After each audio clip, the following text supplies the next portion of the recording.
গাজা বর্তমানে ধ্বংসস্তূপে পরিণত হলেও থেমে নেই ইসরায়েলি আগ্রাসন।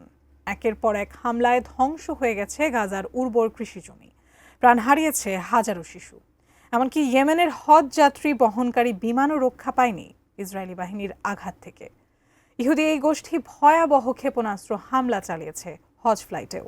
বিস্তারিত শিহাব ইসলামের ডেস্ক রিপোর্টে।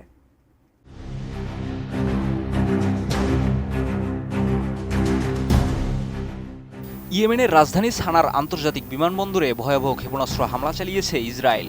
বুধবার 28 মে ভোরে চালানো এই হামলায় বিমানবন্দরের রানওয়েতে দাঁড়িয়ে থাকা ইয়েমেনিয়া এয়ারলাইন্সের হজ ফ্লাইটগুলো সম্পূর্ণ ধ্বংস হয়ে গেছে।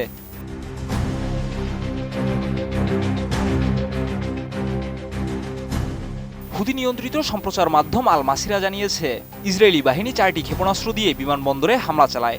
এতে হজযাত্রী পরিবহনের জন্য প্রস্তুত থাকা সব বেসামরিক বিমানগুলো সম্পূর্ণ ধ্বংস হয়ে যায়।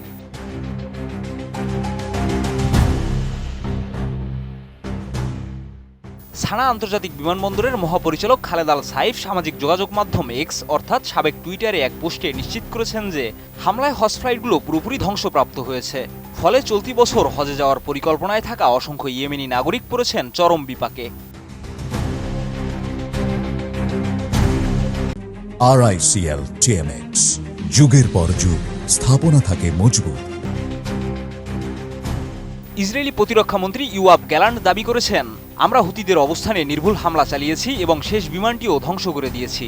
অন্যদিকে ইসরায়েলের প্রধানমন্ত্রী বেনিয়ামিন নেতানিয়াহু হুঁশিয়ারি দিয়ে বলেন, যারা ইসরায়েলের ক্ষতির কারণ হবে তাদের ধ্বংস করে দেওয়া হবে।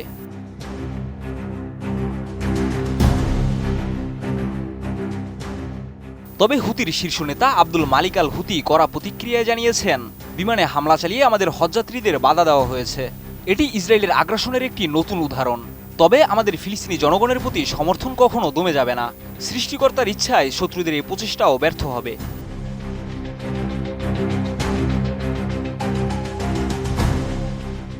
বিশ্লেষকদের মতে, ইয়েমেনের আন্তর্জাতিক বিমানবন্দরে ইসরায়েলের এই হামলায় হুতিদের বড় ধরনের আর্থিক ক্ষতির আশঙ্কা রয়েছে।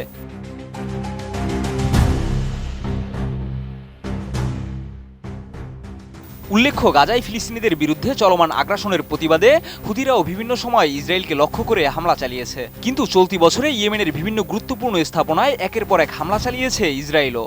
সানা বিমানবন্দরে এই হামলা তার সর্বশেষ এবং অন্যতম ভয়াবহ ঘটনা হিসেবে বিবেচিত হচ্ছে। তবে ইসরায়েলের এই হামলার প্রতিবাদে ইয়েমেন এখন কী পদক্ষেপ নেয় সেটাই দেখার বিষয়।